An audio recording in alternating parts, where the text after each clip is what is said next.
L'histoire commence lorsqu'un gars était fâché contre Momo parce qu'elle ne lui avait pas donné d'argent et ne le laissait pas s'approcher d'elle. Ils finissent par se battre, mais le gars décide de la laisser tranquille. Ce type était le premier petit ami de Momo, mais ses horribles amis ne sympathisent pas avec elle. Elle n'aimait ce gars que parce qu'il ressemblait à un certain Ken Takakura. Elle veut trouver un gars comme Ken et cherche quelqu'un pour la réconforter. Elle trouve un autre étudiant qui se fait harceler, mais les harceleurs sont choqués lorsqu'elle prend le parti du gamin.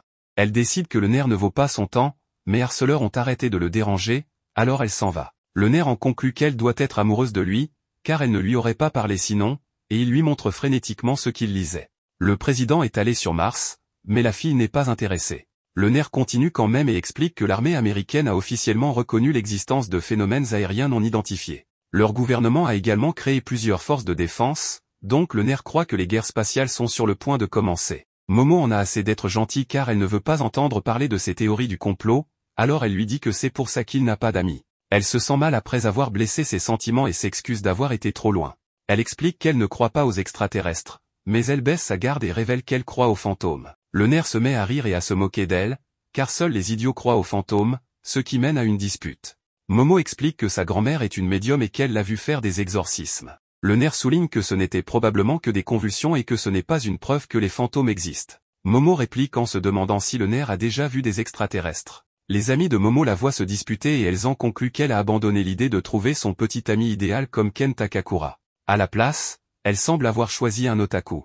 Les deux règlent leur dispute en décidant de faire une compétition, celui qui prouvera ce qui existe réellement gagnera, et le perdant devra être l'esclave du gagnant. Cette nuit-là, Momo est terrifiée lorsque le nerf l'envoie dans un hôpital abandonné. Il lui explique que c'est un hotspot pour les ovnis et que si elle appelle un ovni sur le toit, elle sera enlevée. Momo n'a aucune idée de ce que c'est, alors il lui explique que c'est quand les extraterrestres vous kidnappent et font des expériences sur votre corps. Momo se demande s'il a déjà été enlevé, mais il ne sait pas, car ceux qui sont enlevés finissent par avoir leurs souvenirs effacés. Les deux se disputent à nouveau parce que le nerf ne veut pas admettre qu'il n'a jamais vu d'ovni, mais on voit que quelque chose suit Momo. Quant au nerf, il arrive sur le lieu spirituel où Momo l'a envoyé. Cet endroit est terrifiant, mais il est déterminé à prouver que les fantômes n'existent pas. Il est horrifié lorsqu'il entend un bruit étrange, alors il annonce bruyamment sa présence. Momo explique que parler fort est la chose la plus dangereuse à faire, alors le gamin en déduit que Momo a de l'expérience avec les fantômes. Il s'avère que Momo n'en a jamais vu, alors il commence à se disputer à nouveau. Momo explique qu'elle croit juste sa grand-mère, et c'est tout ce qu'elle a après la mort de ses parents. Le nerf commence à se montrer gentil, alors Momo explique à quel point sa famille est étrange.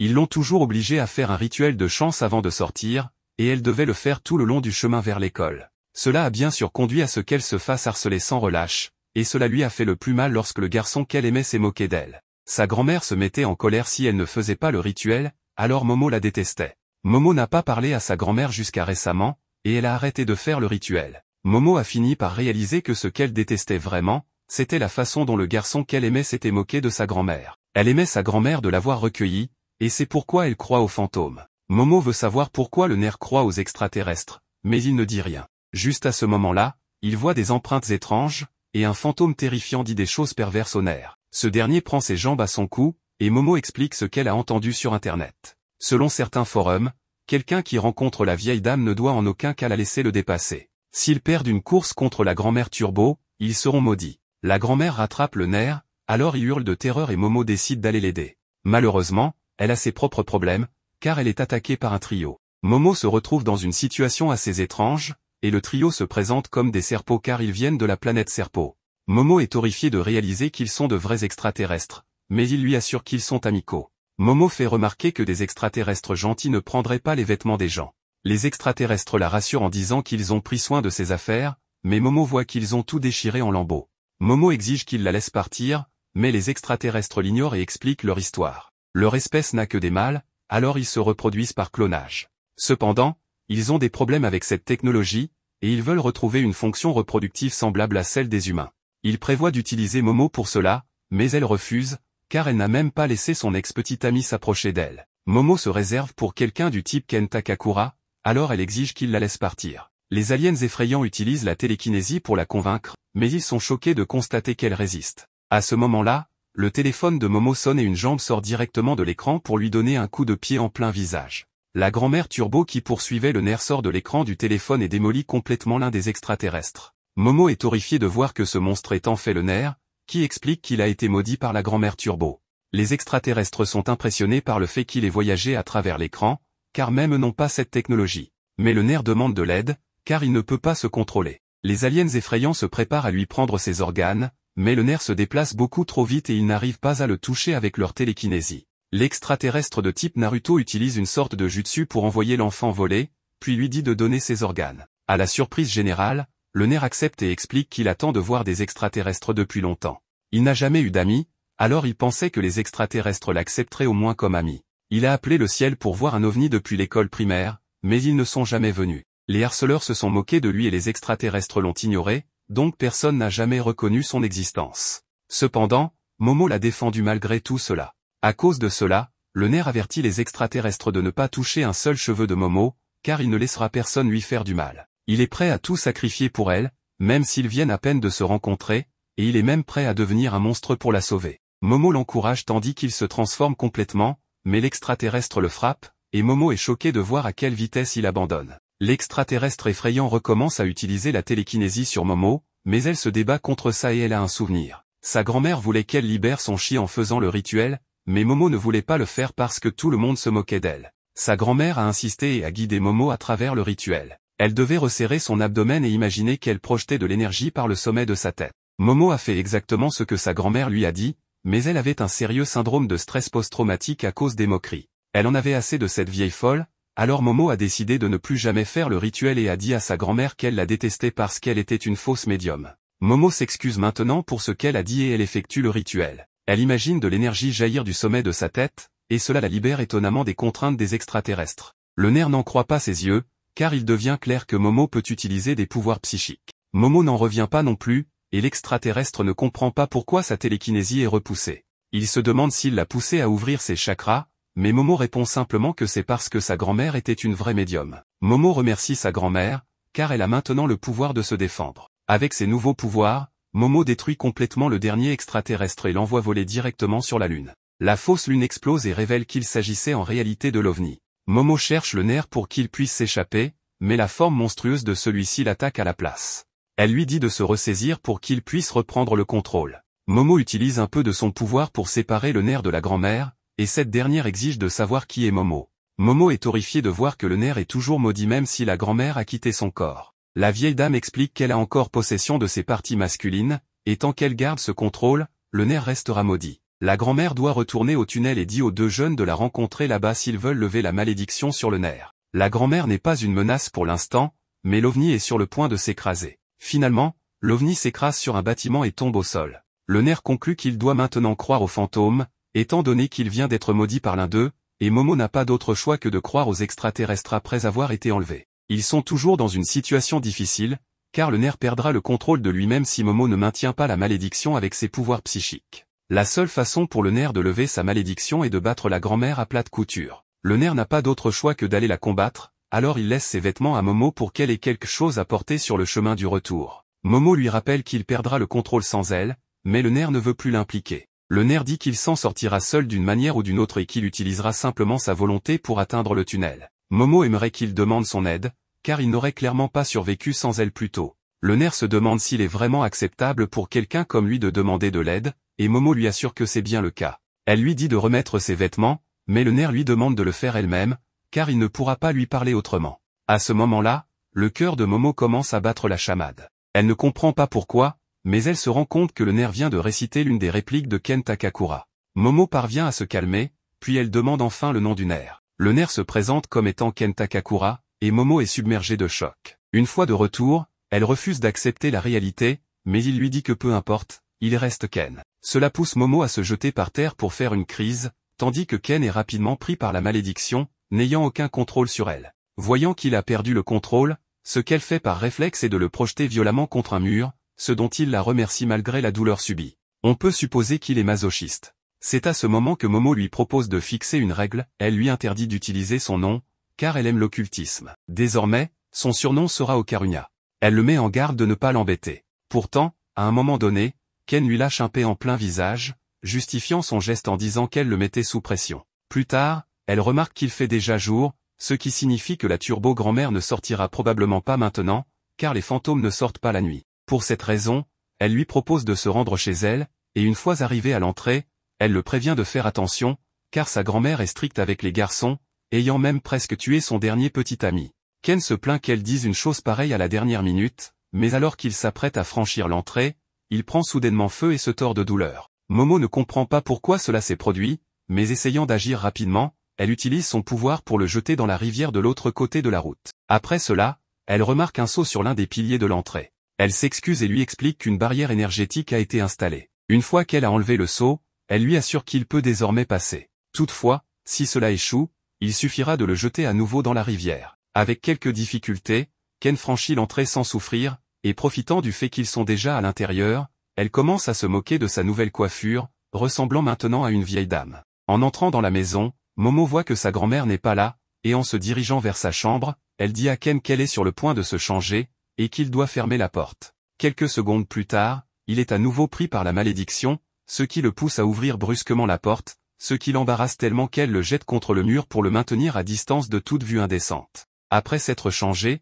elle lui propose également des vêtements, puis s'approche pour lui demander de lui montrer son truc, car la turbo-grand-mère a dit qu'il était maudit parce qu'il lui avait volé son arrosoir. En entendant cela, Ken s'écarte immédiatement pour regarder son entrejambe, et après avoir vérifié la vérité, il s'exclame qu'il a vraiment disparu. « Mon pote n'a plus de sgeg », dit-il. Momo ne manque pas de se moquer de lui et demande à voir, mais Ken précise que ce n'est pas une question de savoir s'il est là ou non, c'est quelque chose qu'il ne laissera pas faire. Finalement, les deux discutent un peu pour savoir de qui est la faute. Mais une fois qu'il se calme, il lui explique qu'il ne voulait pas rater cette opportunité, ayant toujours voulu avoir un ami. Il ne voulait pas laisser passer cette chance et c'est pour cela qu'il lui a parlé désespérément, mais il considère qu'ils vivent dans des mondes différents, qu'une personne comme lui n'a pas le droit de lui parler. Il s'excuse alors de l'avoir impliqué dans une affaire dangereuse et lui suggère qu'elle peut l'ignorer à nouveau une fois que ce problème sera réglé. Après l'avoir écouté, Momo lui dit que c'est ce qui la dérange chez lui, il suppose des choses sur les autres et tire des conclusions par lui-même. C'est pour cela qu'il n'a pas d'amis,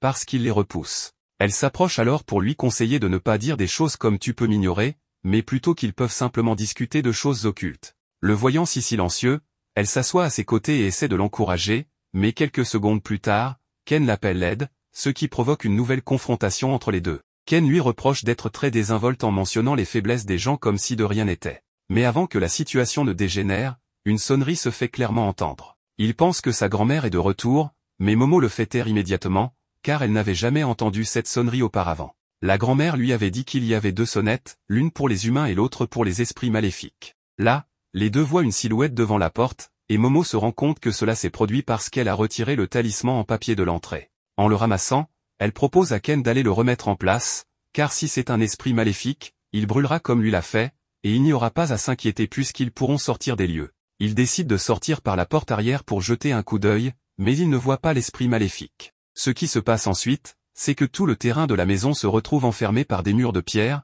ce qui signifie qu'ils ont été piégés. Ken explique qu'il ne peut pas remettre le talisman à l'entrée, car la porte du sanctuaire est enterrée dans le mur, et ils ne pourront donc pas sortir de l'enceinte. Soudain, Momo se rend compte qu'elle saigne du nez, tandis que lui se trouve dans un état encore pire. En observant les environs, Momo devine que c'est le brouillard noir qui les blesse, et c'est à ce moment-là qu'elle voit l'esprit maléfique juste au-dessus, qui les a déjà repérés. Sans perdre de temps, il leur lance son énorme poing pour essayer de les écraser, ce que Momo évite de justesse, sauvant également Ken en le poussant. Cependant, le coup du monstre frappe violemment le mur de l'entrée, et en voyant cela, les deux commencent immédiatement à fuir, effrayés. Cela ne les aide pas beaucoup, car la taille de ce monstre rend difficile l'esquive de ses coups, qui produisent des pressions d'air capables de les pousser avec force. C'est alors que l'esprit maléfique leur ordonne de lui donner la banane, puis il effectue un puissant coup de pied, l'onde de choc se dirigeant vers eux en ligne droite. Après avoir pris un peu de distance, Ken précise à Momo que c'est un extraterrestre, et après avoir vu ces éléments, il est certain qu'il s'agit du monstre de Flatwood. Cela amène Momo à s'interroger sur la sonnette,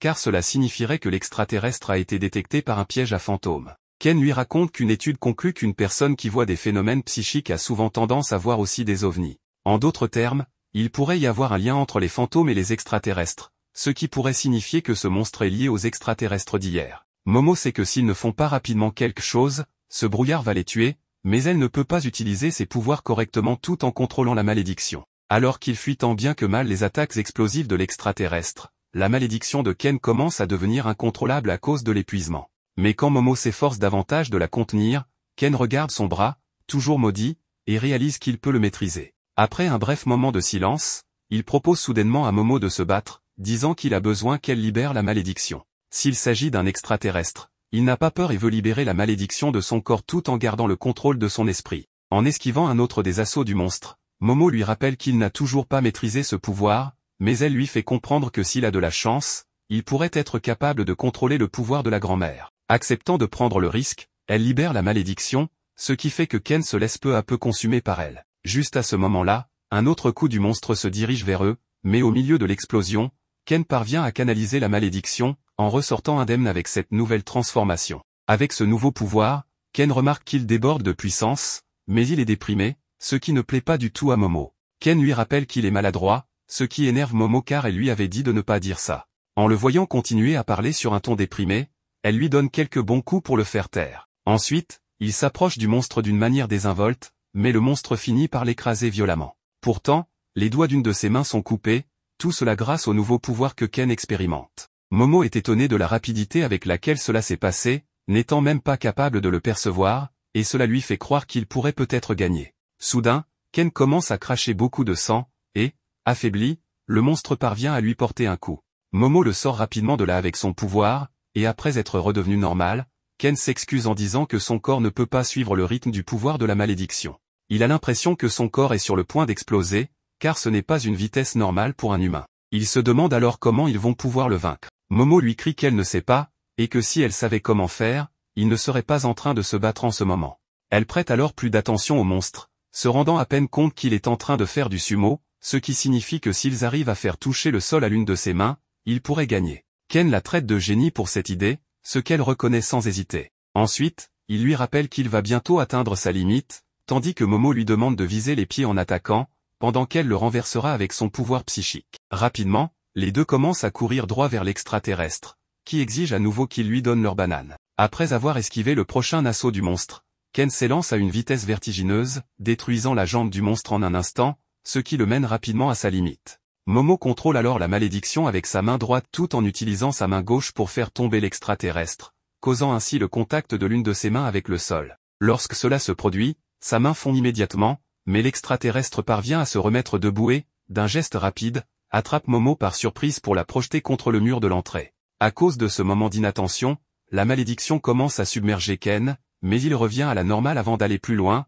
car malgré l'impact, Momo utilise à nouveau son pouvoir pour le contrôler, déclarant qu'elle va donner une raclée à ce monstre tricheur. Juste après cela, l'extraterrestre frappe à nouveau Momo avec une force terrifiante, déclenchant une pluie de coups de poing. Ken supplie Momo de le libérer de la malédiction, car s'il continue ainsi, il va mourir, il est prêt à être consommé et à perdre le contrôle, car il ne veut pas qu'elle continue à subir cela. Momo reste consciente malgré tous les coups reçus, et la prochaine chose qu'elle fait est de dire qu'à cette profondeur, cela signifie qu'ils sont en dehors de la porte du sanctuaire. Habileté, elle manipule Ken pour le ramener vers elle tout en esquivant les attaques du monstre. Dès qu'elle attrape Ken, elle utilise son pouvoir pour prendre le talisman et le remettre en place, ce qui provoque une barrière d'énergie dans tout le sanctuaire, faisant s'embraser l'extraterrestre. Après quelques secondes, tout redevient normal, ce qui la soulage, mais à peine elle se détend, que la malédiction s'empare de Ken, ce qui la pousse à utiliser son pouvoir sur lui à nouveau.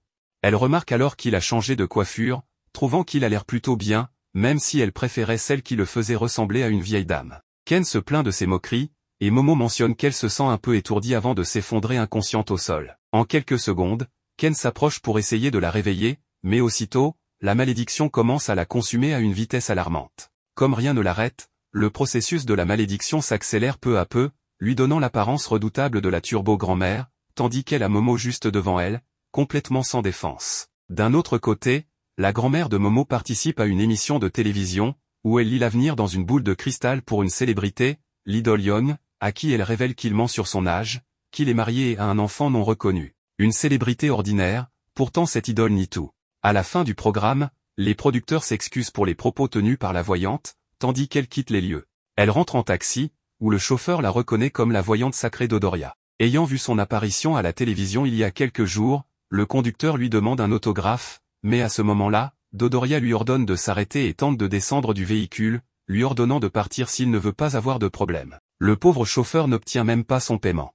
Juste quand il semble que la turbo-grand-mère va s'en prendre à Momo, elle est frappée par une planche cloutée envoyée par la grand-mère de Momo, Seko, qui arrive pour secourir sa petite fille. L'esprit de Mamie Turbo essaie d'attaquer Seko par derrière, mais il est aussitôt incendié. En effet, la grand-mère de Momo dessine un cercle au sol, emprisonnant la malédiction, car sa batte de baseball a un crayon géant à son extrémité, avec lequel elle dessine la barrière. Seiko explique que si elle enfonce un clou à l'intérieur du cercle, cela devient une barrière, tandis que si elle le fait à l'extérieur, le seul endroit serait le cercle. Elle utilise également des clous, ce qui lui rappelle sa petite étoile. Seiko et la turbo-grand-mère se font face, et cette dernière lui promet de l'achever. Cependant, la Ricard commence à lui donner des coups, prévoyant d'exorciser l'esprit et maintenant l'enferme dans un cercle plus grand. La mamie Turbo l'avertit que cela signifie également la fin de la vie de Ken, mais cela importe peu à Seiko, qui se fiche de ce détail, puisqu'elle a toujours éliminé les hommes qui s'approchent trop de sa petite fille. Elle efface donc la barrière, éliminant ainsi l'esprit. Momo se réveille effrayée dans sa chambre, ne sachant pas ce qui s'est passé et cherchant Ken. Elle ne trouve que sa grand-mère, qui est en train de regarder la télévision. La jeune fille lui demande ce qu'elle a fait du protagoniste, mais sa grand-mère l'interrompt pour lui demander si elle a visité un lieu hanté. Momo raconte que c'est son amie qui en est responsable, et maintenant elle veut l'aider. Seiko lui répond qu'elle a tué un esprit maléfique. Momo la réprimande pour cela, mais sa grand-mère lui dit de ne pas s'inquiéter, car de toute façon, Momo ne croit pas aux fantômes. Momo, en colère, lui ordonne de lui dire ce qui s'est passé avec Ken, mais voyant que Seiko insiste sur ce sujet, elle ravale son orgueil, s'agenouille et s'excuse pour ce qu'elle a dit. Seiko lui suggère alors d'aller vérifier le temple. Momo sort en courant, se sentant coupable et pensant que Ken, un garçon ordinaire, ne mérite pas cela, car il voulait seulement une amie. Désespérée, elle ouvre la porte du temple et trouve Ken en train de manger des boules de riz. En voyant son ami, elle se sent soulagée. Momo ferme immédiatement la porte, puis réprimande le protagoniste pour être encore en vie. Elle s'assoit dehors, soulagée de voir qu'il va bien. Seiko interrompt ce moment émotionnel pour prévenir sa petite fille que Ken ne sera pas possédé par la turbo-grand-mère tant qu'il reste dans le temple. En voyant à quel point Momo est désespérée, elle lui demande si elle aime Ken. Bien sûr, Momo nie, expliquant qu'elle ne fait que l'aider parce que la turbo-grand-mère lui a volé son titan. Elle ajoute qu'après avoir été presque enlevée par des extraterrestres, elle a maintenant des pouvoirs psychiques. La grand-mère ne croit pas à l'existence des extraterrestres, mais elle admet qu'elle croit au pouvoir. Seiko reconnaît la mamie Turbo comme un esprit ancien, un yokai qui sème la terreur dans tout le Japon. Des rumeurs circulent disant qu'elle se cache sous un pont voisin, et en allant vérifier, Seiko perçoit une aura totalement différente. Il s'avère que la mamie Turbo est devenue plus puissante en se fusionnant avec un esprit lié, et Seiko ordonne alors à Momo de s'éloigner d'elle. Cependant, la jeune fille déclare clairement qu'elle a l'intention de l'aider, ce qui pousse Seiko à insister sur le fait qu'elle est amoureuse du protagoniste. La grand-mère accepte finalement la décision de Momo, et ils doivent maintenant élaborer un plan pour combattre mamie Turbo. Pour la vaincre, ils doivent d'abord la tirer hors de son territoire, ce qui l'affaiblira. Cela implique une course contre la mamie Turbo, mais Momo pense qu'il suffit de coller un talisman, comme ils l'ont fait avec le gros esprit auparavant. Sa grand-mère lui répond que c'est impossible dans cette situation, d'autant plus qu'elle ne pourra pas aider au combat, ses pouvoirs s'affaiblissant également lorsqu'elle quitte son village natal. Ainsi, Takakura doit s'entraîner à courir pour pouvoir la battre dans une course, tout en portant Momo pour éviter qu'elle perde le contrôle. Les deux jeunes trouvent cela fou, car Takakura n'est pas si rapide et les pouvoirs de Momo se sont affaiblis. La situation semble désespérée, mais Seiko se propose de les entraîner tous les deux, car c'est la seule façon de les aider. Elle annonce à Momo que son entraînement commencera le lendemain, tandis que celui de Takakura débutera dans 5 minutes. Après cela, Takakura dit à Momo que sa grand-mère est vraiment séduisante. Takakura s'excuse auprès de Momo de devoir être sauvée une seconde fois, et il lui promet de tout faire pour la sauver la prochaine fois, car il ne veut pas la décevoir. Momo essaie de le calmer en lui disant qu'il s'est bien débrouillé pendant le combat, et elle va chercher un futon pour qu'il puisse dormir. Mais alors, le garçon la retient, nerveux, et lui demande de lui apporter quelque chose à boire car il a soif. Le lendemain, Takakura meurt d'envie d'aller aux toilettes, mais Momo le retient, craignant que s'il s'éloigne un instant, il perde à nouveau le contrôle. Seiko propose que Momo l'accompagne, mais les deux refusent cette idée. Après que Momo ait expliqué à sa grand-mère comment ses pouvoirs fonctionnent et comment elle sent qu'ils s'affaiblissent, Seiko lui demande de tenter de les contrôler les yeux fermés et d'utiliser ses autres sens. Mais comme cela ne fonctionne pas, il ne reste plus d'autre option que de laisser Takakura aller aux toilettes, où la mamie Turbo apparaît, immobilisant Seiko et Takakura. Elle les avertit qu'ils doivent venir l'affronter sous le pont le soir même, sinon elle mettra fin à la vie de leur grand-mère. Une fois libérés de leur transe, ils saignent tous les deux, et Momo leur explique ce qui s'est passé. La nuit tombée, notre duo se prépare à partir. Ils enfilent des tenues de protection contre les esprits et se mettent en route. Avant de partir, Seiko embrasse Momo et lui demande de ne pas faire quelque chose de dangereux.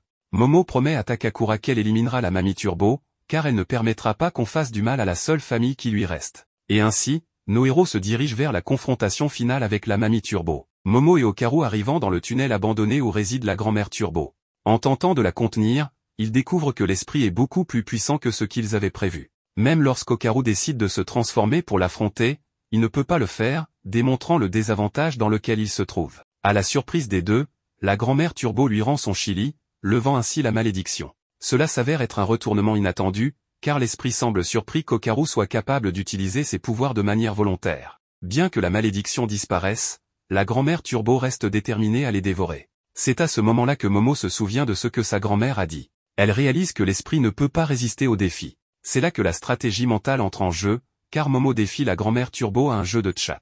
La seule règle est que la grand-mère Turbo doit compter 10 minutes avant de commencer. Ce plan semble simple, mais les deux sous-estiment l'astuce de l'esprit. Avec sa nature rusée, elle commence à compter de manière arbitraire, en sautant des limites et en attaquant Momo avant le prévu. Cela met Momo dans une situation critique, voyant sa compagne en danger. Okaru ne perd pas de temps et décide de prendre une décision audacieuse, il attaque, provoquant l'esprit pour se faire posséder afin de s'en débarrasser. Ce moment est à la fois comique et stratégique, révélant à quel point Okaru peut être imprévisible lorsqu'il est acculé. Ce que la grand-mère Turbo ne s'attendait pas à ce que, en possédant Okaru, Momo puisse utiliser ses pouvoirs pour la contenir. Quand il semble que nos héros reprennent le dessus, la grand-mère Turbo décide d'appeler l'esprit lié, qui se révèle être un énorme crabe. L'apparition de cette créature complique encore plus la situation, augmentant la tension et laissant nos protagonistes dans un désavantage encore plus grand. Après l'apparition du gigantesque esprit en forme de crabe, les deux protagonistes se retrouvent à fuir, essayant de survivre face à une force qui semble hors de leur contrôle.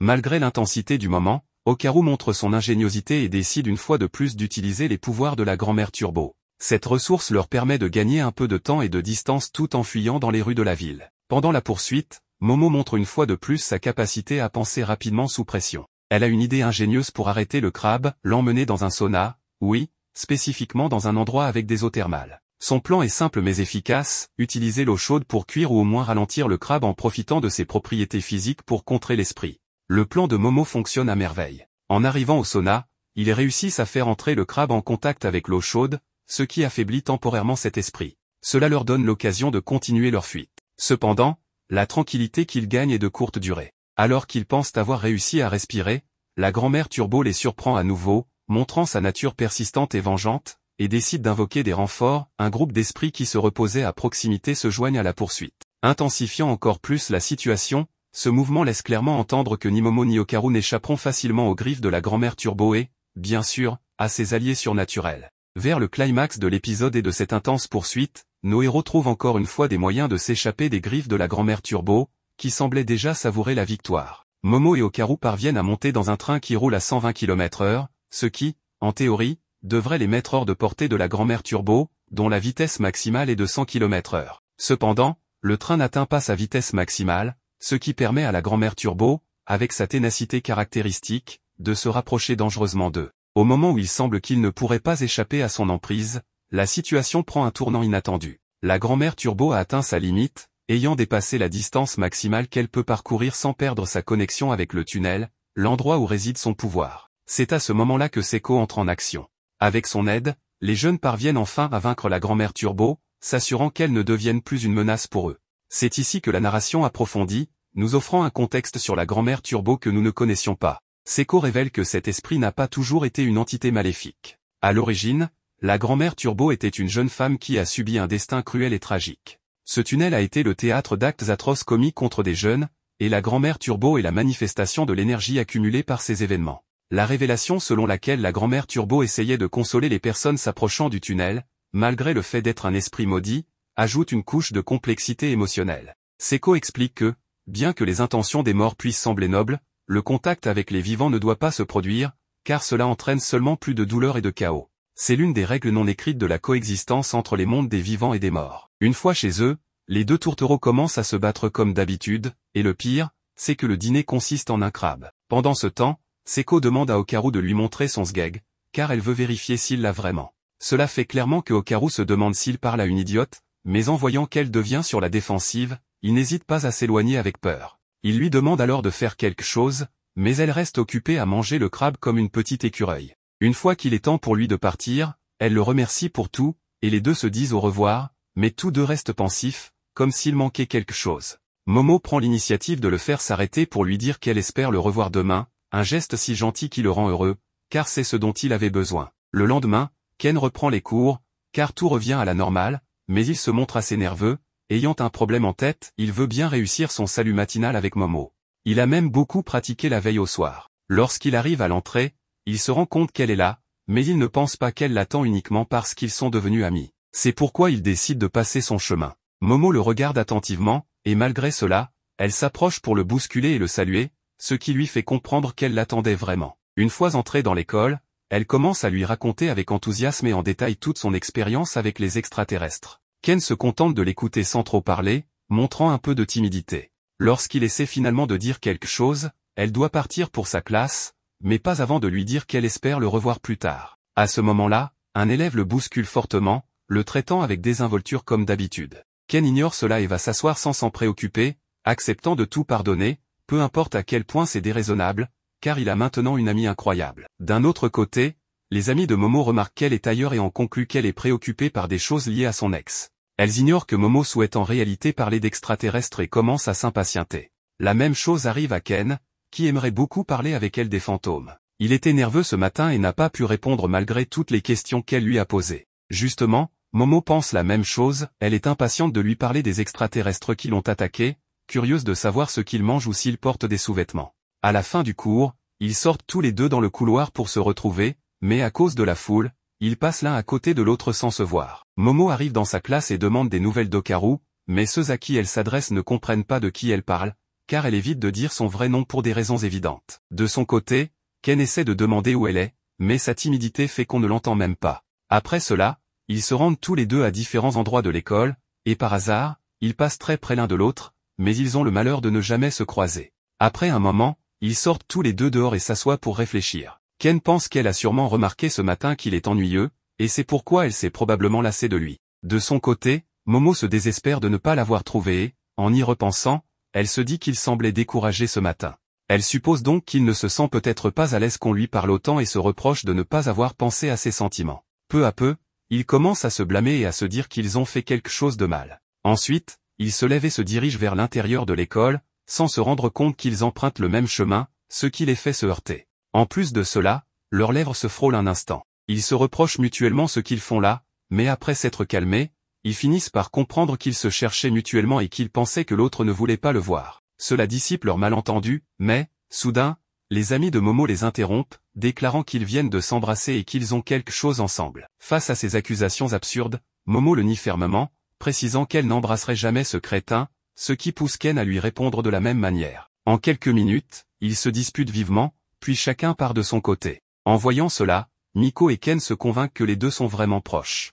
Ken se rend aux toilettes et réfléchit à ce qui s'est passé, acceptant qu'il s'est laissé emporter et que le mieux serait de s'excuser. Mais en voulant uriner, il remarque quelque chose qui le choque. De leur côté, les amis de Momo commencent à l'interroger sur son prétendu nouveau petit ami, ce qui la rend extrêmement embarrassée et incapable de leur faire comprendre la réalité. Quelques secondes plus tard, Ken arrive soudainement pour lui dire qu'il y a une urgence et qu'ils doivent parler en privé. Mais comme elle est encore en colère, elle lui demande de partir, rappelant ce qu'elle lui a dit plus tôt, qu'elle ne voulait pas lui parler. Elle redit également à ses amis qu'il n'est pas son petit ami. Ken essaie de la persuader de venir avec lui, mais comme elle reste ferme dans sa colère, il finit par lui demander si elle a vraiment honte d'être son amie. Après cela, il s'éloigne, et les filles disent à Momo qu'elle a été très dure avec lui, bien qu'elle reste sensible sur le sujet. Peu après, Ken heurte accidentellement un étudiant qui s'excuse poliment. Quelques minutes plus tard, Momo arrive dans ce couloir et se rend compte qu'ils discutent, la fille restant très proche de lui. Quand elle dit au revoir à Ken et s'éloigne, Momo est ravie de l'entendre parler mal de lui,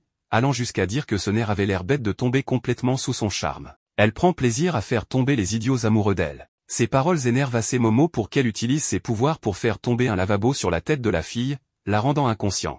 Ensuite, Ken arrive pour voir la fille mais Momo s'accroche à son bras, et en passant à côté de l'autre fille, lui montre clairement ce qu'il a à ses côtés tout en la menaçant.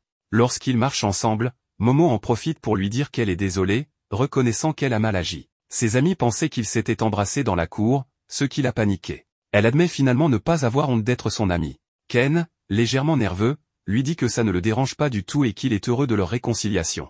Cela crée une atmosphère agréable entre eux, mais Ken interrompt ce moment pour lui parler du problème mentionné auparavant. Il la demande s'ils ont bien vaincu la mamie Turbo, ce qui est confirmé, et la malédiction est donc levée, mais Ken ne croit pas car il lui manque ses boules. Lorsqu'il rentre, il raconte l'histoire à Seko. Momo ne peut s'empêcher de rire de la situation, et Ken explique que son bâton magique est revenu, sans réaliser que ses boules de dragon n'étaient pas là. Seko lui demande pourquoi il appelle cela un bâton magique, car en réalité c'est un crayon. De retour au sujet, Seko décide d'agir en inspectant le cas. En préparant le rituel, il place un talisman sur une poupée et, sans attendre, Seko frappe Ken avec son grand éventail. Momo remarque qu'à chaque coup, l'aura de Ken change brièvement. Seko lui explique que dès que l'aura change, il doit l'extraire, car elle ne lui appartient pas mais est quelque chose d'externe. Ils réussissent à extraire l'aura, mais elle s'échappe immédiatement de ses mains. Seko lui dit de ne pas s'inquiéter et se concentre sur la poupée de chat qui s'embrase, et le chat s'anime soudainement pour s'enfuir. Seko leur ordonne de le capturer, et il fouille la maison. Momo utilise ses pouvoirs psychiques pour détecter l'aura du fantôme et le capturer avec ses mains spirituelles. Lorsqu'ils arrivent à la chambre où se trouve le chat, il les insulte et leur demande de le relâcher. Ken, impressionné par l'évolution des pouvoirs de Momo, reste néanmoins diverti par l'attitude agressive du chat, qui lui semble adorable. Seko leur explique que ce chat est la mamie Turbo. Elle leur révèle que lorsqu'elle était en train de brûler sous la technique de barrière, elle s'est transformée en esprit pour entrer dans le corps de Ken. Elle comptait s'y cacher pour récupérer son pouvoir spirituel et tous les tuer lorsqu'elle serait assez puissante. Momo lui rappelle qu'elle n'a plus le contrôle, donc elle doit faire gaffe à ce qu'elle dit. Ken exige alors que la mamie lui rende ses paires de boules, sinon elle ne peut pas fuir. Mais la mamie détendue, les avertit que la tuer signifie la perte permanente de ses boules de dragon. Enragé, Ken subit soudainement une transformation en sa forme maudite. Seko lui explique que l'éventail a expulsé sa conscience mais que ses pouvoirs sont restés dans son corps. Terrifiée, la mamie Turbo commence à trembler en comprenant sa situation, Seko lui inflige alors une série de claques en guise de leçon. Après tout cela, Ken revient à la normale, ne comprenant pas comment il a pu se transformer seul. Enfin, Momo dit à Seko d'arrêter et propose une trêve avec la mamie Turbo, si elle rend ses boules, ils restaureront son pouvoir. Elle accepte malgré quelques réticences, mais révèle que les boules ne sont pas là, car elles se sont perdues. La nouvelle laisse tout le monde paralysé, avec un autre problème à résoudre. Ken et Momo s'éloignent de la zone proche de la gare, car elle est près de l'endroit où ils ont vaincu Mamie Turbo. Elle leur explique que ces boules sont enveloppées dans une membrane d'énergie spirituelle et qu'il s'agit de boules dorées brillantes d'environ 5 cm de diamètre. Tous deux se plaignent car ils les cherchent depuis un bon moment, et Momo doute qu'ils puissent trouver quelque chose d'aussi petit. Cela pousse Mamie Turbo à leur dire qu'ils les ont peut-être déjà trouvés. Il se trouve qu'une puissante force vitale réside à l'intérieur de ces boules, les fantômes et les yokais sont attirés par ce genre de choses, car ils croient qu'ils pourront revivre s'ils collectent des objets ayant une forte énergie vitale. C'est aussi pour cette raison que les esprits malins attaquent les humains pour essayer de voler leur force vitale. Momo demande si cela n'est pas très mauvais, car si quelqu'un a déjà pris ces boules, ils n'ont aucun moyen de les retrouver. À cela, Mamie Turbo répond que ça ne lui importe absolument pas, en se montrant très détachée. Cette attitude pousse Momo et Ken à lui donner des coups de pied sans relâche, en la rendant responsable de tout ce problème. Ensuite, ils rentrent chez eux et racontent leur échec à Seko, qui leur dit qu'elle va demander à ses amis s'ils ont des informations sur les boules. Elle rappelle également à Ken qu'il possède toujours le pouvoir de Mamie Turbo en lui. Bien qu'il ne semble pas incontrôlable en ce moment, c'est tout de même un pouvoir dangereux. Elle lui conseille donc de rester en retrait jusqu'à ce qu'ils aient trouvé une solution. Le lendemain, Ken, en arrivant à l'école, se dirige vers sa classe où des camarades l'arrêtent pour lui demander s'il sort avec Momo. Quand Ken leur répond que non, l'un d'eux lui demande de bien vouloir la lui présenter, car il a toujours voulu être ami avec elle, en ajoutant qu'elle est très mignonne. En entendant cela, Ken ouvre de grands yeux, car il n'avait jamais pensé que Momo était mignonne. Il était seulement heureux d'avoir fait sa première amie. Mais en y réfléchissant bien, il trouve qu'elle est effectivement très jolie. Il se corrige cependant rapidement en se rappelant qu'elle n'est qu'une amie et qu'il ne devrait jamais penser qu'elle est mignonne, jugeant cette pensée inappropriée. À ce moment-là, un autre camarade, Soyo, lui demande s'il a couché avec elle, car il y a une rumeur selon laquelle elle est facile. Ken change immédiatement d'attitude et lui demande qui a diffusé cette rumeur. Comme l'autre refuse de répondre, Ken le saisit par le col. Bien que ce garçon n'apprécie pas l'attitude de Ken, celui-ci commence peu à peu à libérer le pouvoir de Mamie Turbo, lui demandant de répondre sous une grande pression.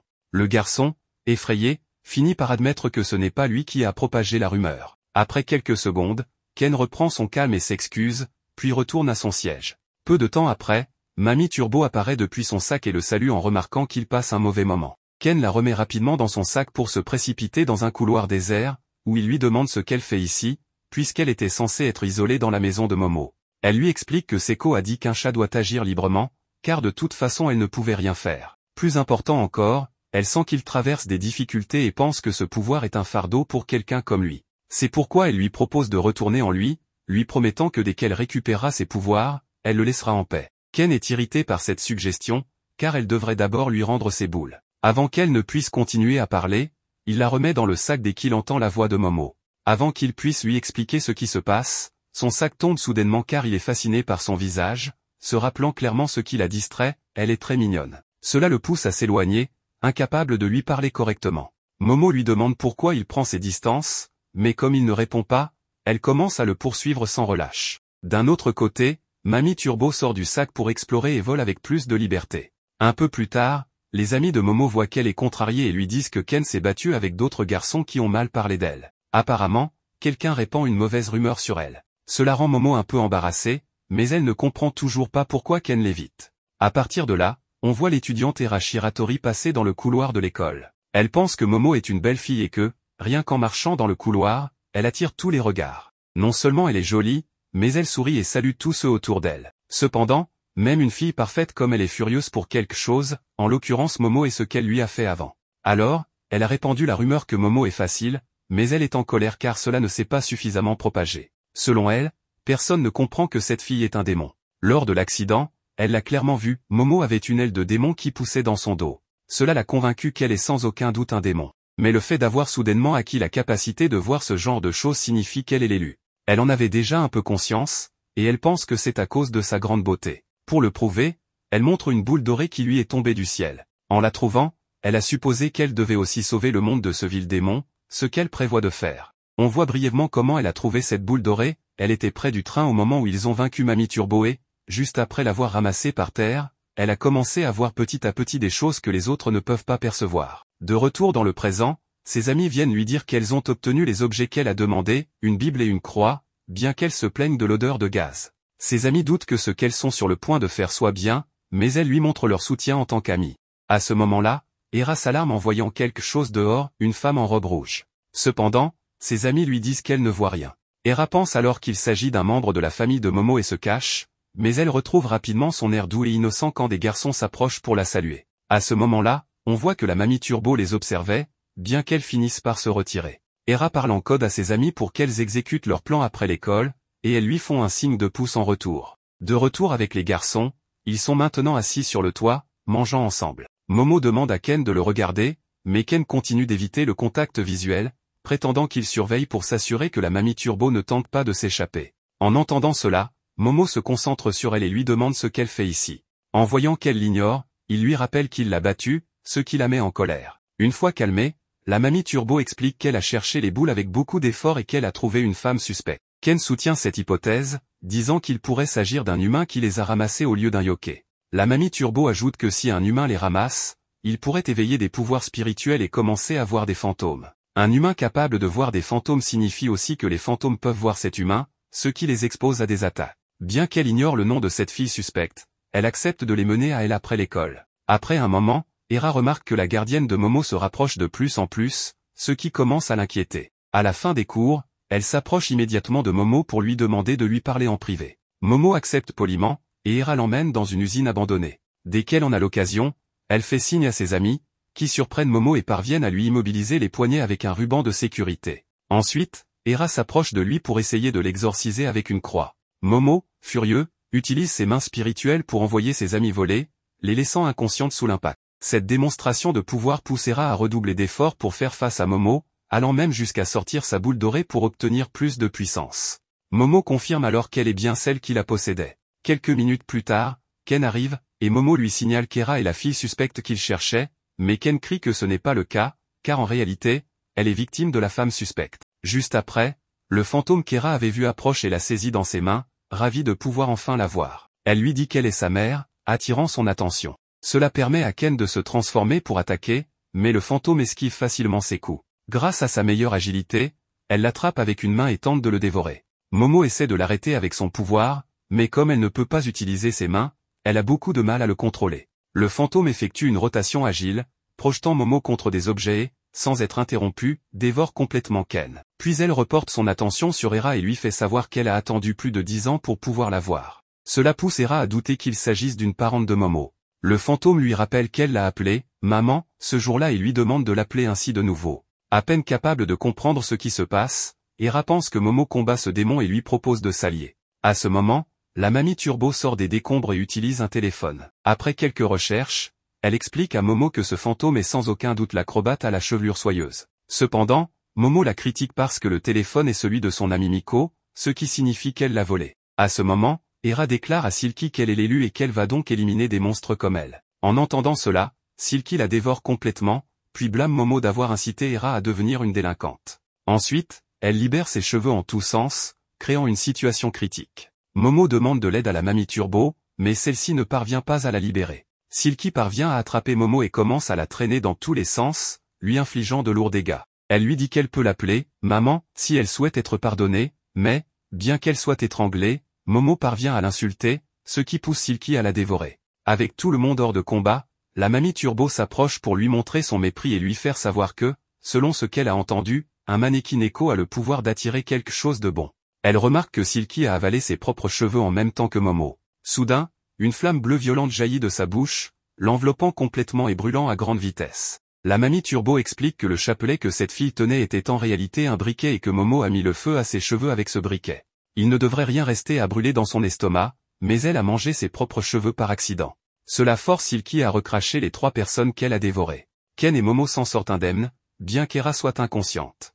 Maintenant réunis, ils se préparent à contre-attaquer contre cette puissante créature. Momo, Ken et la jeune Hera, inconsciente, se trouvent dans une situation critique dans un entrepôt, face à la terrifiante femme aux cheveux lisses. La poursuite commence rapidement, le yokai cherchant à les atteindre. Ses mouvements acrobatiques en font une ennemie imprévisible, se déplaçant facilement sur le plafond et les murs de l'entrepôt. La situation se complique encore, car Momo et Ken doivent protéger Hera, qui est restée inconsciente après avoir été avalée dans l'épisode précédent. Ken tente de se défendre, mais ses premières attaques sont inutiles contre la vitesse et l'agilité de Silky. Dans un tournant intéressant, Momo demande à Ken de lui faire confiance et de suivre sa stratégie. L'idée de Momo est assez ingénieuse, elle attire la femme acrobatique pour qu'elle se déplace frénétiquement partout, utilisant ses propres cheveux comme un piège. Tandis que Silky effectue des acrobaties, ses cheveux commencent à s'emmêler dans les étagères, les poutres et les objets de l'entrepôt, se transformant en piège pour elle-même. Aveuglée par son désir d'attraper les protagonistes, Silky ne se rend pas compte qu'à chaque saut, elle s'en mêle davantage. Lorsqu'elle le réalise enfin, il est trop tard, elle est immobilisée, piégée par ses propres cheveux. Avec le yokai immobilisé, Momo incite Ken à profiter de ce moment pour utiliser toute sa puissance. Cela représente un défi pour Ken, car jusqu'à présent, il a toujours utilisé les pouvoirs de la turbo-grand-mère de façon inconsciente. Cependant, Momo croit qu'il peut y arriver. Ken se concentre, sent l'énergie circuler en lui et, avec détermination, canalise toute l'énergie de la turbo-grand-mère en un coup puissant. C'est un moment épique où l'on voit Ken faire un bond chargé d'énergie, se lançant directement vers Silky acrobatique avec un coup brutal. L'impact est dévastateur, Silky est complètement vaincu et hors de combat. Quand tout se calme, la grand-mère Turbo, Momo et Ken se rapprochent d'Hera pour retrouver une des boules dorées de Ken. La récupération de cette boule est une petite victoire qui redonne un peu d'espoir à nos héros. Cependant, ce moment de victoire est assombri par une scène inquiétante, Hera reste immobile au sol. Momo et Ken se regardent, inquiets, se demandant si elle a survécu à la rencontre avec le yokai,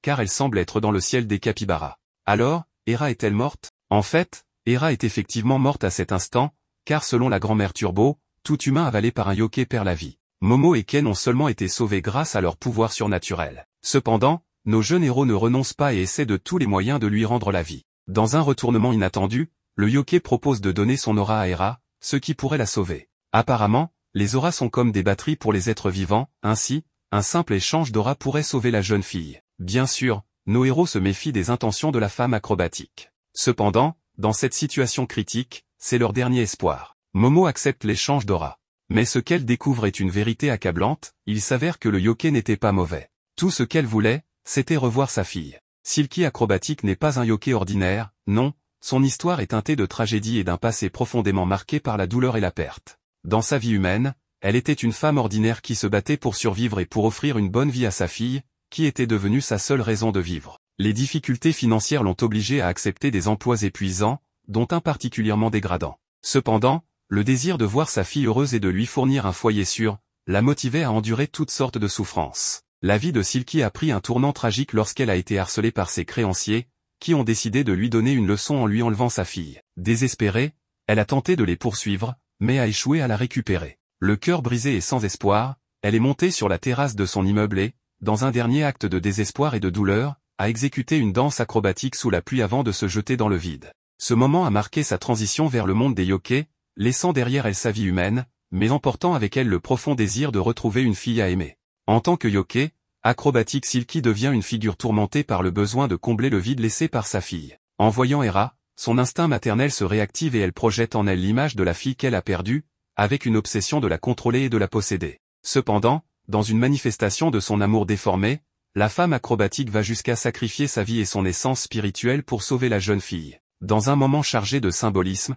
Acrobatic Silky transfère son aura vitale à Hera. Cet acte de sacrifice est aussi puissant que tragique, car un yokai sans aura ne peut rester ni dans le monde des vivants ni dans celui des morts, il est condamné à disparaître dans le néant, devenant un être de rien. L'expression de Silky change pendant qu'elle réalise cette transmission, ses traits, auparavant distordus et remplis de fureur, s'adoucissent, montrant pour la première fois une expression de paix et d'amour maternel. C'est comme si elle avait enfin réussi à accomplir son but de protéger sa fille, même d'une manière symbolique. Au réveil, Hera voit la silhouette d'Acrobatic Silky disparaître devant elle. Hera, les larmes aux yeux, appelle le yokai mère dans un geste venant du plus profond de son être, comme si, en cet instant, elle partageait une connexion émotionnelle inexplicable. Ce moment de reconnaissance d'Hera, qui appelle Silky mère, est le dernier souhait de Silky exaucé, être acceptée et reconnue pour ce qu'elle était autrefois, une mère qui aimait profondément. Son dernier souhait accompli, l'esprit d'Acrobatic Silky commence à se désintégrer en particules de lumière, s'évanouissant lentement tandis qu'elle regarde Hera avec un regard plein d'amour. Pendant qu'il mange, Momo en profite pour s'excuser auprès d'Hera d'avoir renversé une bassine sur sa tête un autre jour. Malgré ce geste de gentillesse, Hera précise qu'elle n'a pas l'intention de devenir amie avec elle. Elle lui ordonne ensuite de se dépêcher et de s'excuser d'avoir parlé dans le dos de Ken. Cependant, Hera change de sujet et accuse Momo d'être un démon. Face à cette accusation absurde, Momo nie et affirme qu'il s'agit d'un simple malentendu. Malgré tout, Hera insiste, expliquant que tout est étrange chez Momo, y compris Seko, sa grand-mère, qui paraît bien trop jeune et belle pour ce rôle. En plaisantant, Seko déclare que Momo est effectivement un démon, ce qui pousse Hera à interpréter cela au premier degré. Elle déclare alors que Momo est à la tête d'une organisation démoniaque ayant pour but de détruire le monde. Momo répond qu'elle n'a pas autant de pouvoir, affirmant que sinon, elle aurait déjà fait exploser la tête d'Hera depuis longtemps. Les deux commencent alors une dispute verbale tout en continuant de manger leur ramen. Hera, persuadée de ses propres capacités, déclare avoir été choisie pour sauver le monde grâce à sa beauté, avant de quitter la table, laissant Momo perplexe. Seko, pour sa part, prend le parti d'Hera, ce qui énerve Momo, qui insulte Seko en la traitant de vieille maudite. Hera revient ensuite pour parler avec Ken et lui demande pourquoi, malgré qu'il soit un démon, il l'a sauvé tant de fois. Momo intervient pour dire que Ken n'est pas le démon qu'Hera pense. De son côté, Ken explique qu'il agit simplement par principe, s'il y a des gens en détresse, il se doit de les aider. Cette réponse surprend Hera, qui voit en lui une bonté humaine. Elle promet alors de libérer Ken de l'emprise de Momo. En quittant les lieux, Hera ressent un sentiment nouveau envers Ken, qu'elle trouve étrange, puisqu'elle le considère encore comme un démon. Plus tard, Seko et les autres commencent à plaisanter en aidant Ken avec une balle, pour enfin la placer correctement. Tout le monde célèbre cette petite victoire. De retour à l'école, Momo est troublée car ils n'ont toujours aucune piste sur l'autre balle. Elle propose à son ami de se retrouver dans un cybercafé après les cours pour discuter. Cependant, Ken annonce qu'il devra s'absenter, ayant un engagement. Durant le déjeuner, Momo discute avec ses amis et partage ses soupçons sur le comportement étrange de Ken. L'une de ses amies suggère qu'il pourrait voir une autre fille, ce que Momo réfute immédiatement, déclarant que Ken est le dernier à pouvoir inspirer ce genre de soupçons. Mais elle se souvient du regard qu'Hera a lancé à Ken lorsqu'ils se sont séparés, ce qui ravive ses doutes. Momo décide finalement de vérifier la salle de Ken pour éclaircir la situation, mais elle change d'avis, préférant ne pas le déranger dans son travail. Sur le chemin du retour, elle tombe par hasard sur Ken, qui se tient au-dessus d'Hera comme s'il va l'embrasser, ce qui laisse Momo sans voix. Pour mieux comprendre cette partie, on revient un peu en arrière, alors que Ken est en plein exercice physique pour se renforcer en vue de futurs affrontements. Hera le rejoint alors et, avec un air sérieux, aborde de nouveau le sujet de ses supposés pouvoirs démoniaques. Mais même si Hera reste convaincue qu'il est un démon, elle décide malgré tout d'être honnête sur ce qu'elle ressent pour lui. À ce moment-là, Hera s'approche de Ken pour l'embrasser, mais il la repousse, gêné par cette approche inattendue. Hera explique alors que, selon un des livres de son père, lorsqu'une personne déclare son amour, elle s'embrasse habituellement. De plus, elle affirme qu'il est de la responsabilité d'un homme d'accepter la déclaration d'une femme. Devant une telle logique absurde, Ken reste ferme et lui demande d'arrêter de lire de telles choses. Il lui fait remarquer qu'une fille aussi populaire qu'elle n'a pas besoin de se rabaisser à ce genre de comportement. Cependant, Hera rétorque que la popularité n'a rien à voir avec le romantisme. Pendant leur débat, leurs jambes s'en mêlent, et Ken tombe accidentellement sur elle. C'est à ce moment que Momo arrive et les voit dans cette position, remarquant même qu'Hera fait une moue comme pour encourager Ken à l'embrasser. Ken tente de s'expliquer, mais Momo, en colère, le laisse parler dans le vide, pensant qu'il s'amusait avec Hera au lieu de travailler sur son supposé rapport. Ken essaie de la suivre pour dissiper le malentendu, mais Momo l'envoie balader avant de se rendre en cours de biologie, où ils étudient les homards boxeurs et la puissance de leurs coups. Ses amis, observant son comportement, remarquent qu'elle est déprimée. Pendant ce temps, Momo, parlant à un homard, plaisante sur le fait qu'elle aimerait parfois frapper quelque chose. Ses amis, en la voyant interagir avec l'animal, supposent qu'elle est possédée par l'esprit d'un homard, n'y voyant pas d'autre explication. De son côté, Ken réfléchit à son comportement envers Momo et réalise que s'excuser ne suffira pas. Il pense que tout cela est de sa faute, car il n'a pas pris le temps de l'informer qu'il s'entraînait pour devenir plus fort et l'impressionner. Il décide de continuer son entraînement intensif sans chercher de prétexte. Soudain, il remarque que les personnes autour de lui ont disparu et que le sol est recouvert d'eau. Puis, il entend un cri perçant. En se dirigeant vers la source du bruit, il trouve Hera, qui semble aussi confuse que lui. Elle accuse Momo d'avoir utilisé ses pouvoirs démoniaques pour causer cette situation.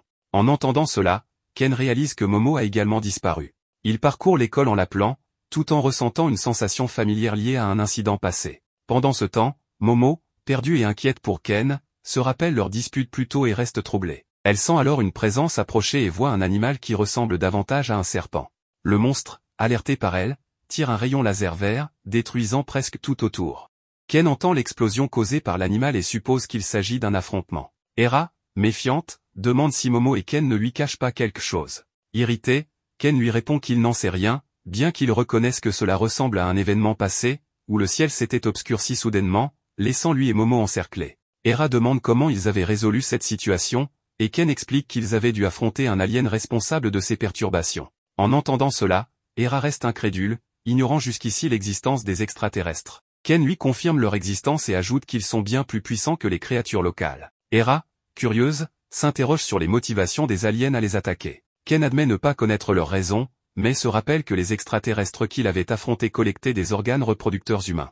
Leur conversation est interrompue par l'attaque d'un monstre étrange. Utilisant une vitesse phénoménale, Ken parvient à sauver Hera de l'attaque du monstre. Ensuite, il lui demande de partir pour ne pas gêner le combat, ce qui la fait légèrement rougir. Gênée, elle lui demande d'arrêter de l'appeler ainsi, arguant qu'ils ne se sont même pas encore embrassés. Pendant ce temps, Ken est soudain attaqué par les mêmes extraterrestres qui cherchaient à capturer Momo. Il le projette au sol, surpris de le retrouver. Hera tente de l'aider en pointant un crucifix vers eux, mais Ken, conscient de leur puissance, lui demande de fuir. Il lui explique que leur cible principale est les femmes, car ils recherchent un organe reproducteur pour leur espèce. Les extraterrestres attaquent Hera avec une rafale qui la projette loin. Ils révèlent ensuite qu'ils veulent capturer la banane de Ken, ce qui l'indigne. Confus, ils demandent pourquoi ils veulent tant son Malakia. Les aliens expliquent que son pouvoir dépasse leur technologie, se référant en réalité à la capacité de la grand-mère Turbo, qu'ils trouvent utile pour leurs expériences. Ken tente d'expliquer que ce pouvoir vient d'une malédiction et non de sa biologie, mais il l'ignore et s'apprête à passer à l'action. C'est alors qu'Hera, se transformant en Bellarina, se jette dans la bataille. Elle clame être l'élue, prête à affronter les monstres avec une danse de combat impressionnante. Le chaos promet un nouvel arc excitant, rempli d'action et de surprises.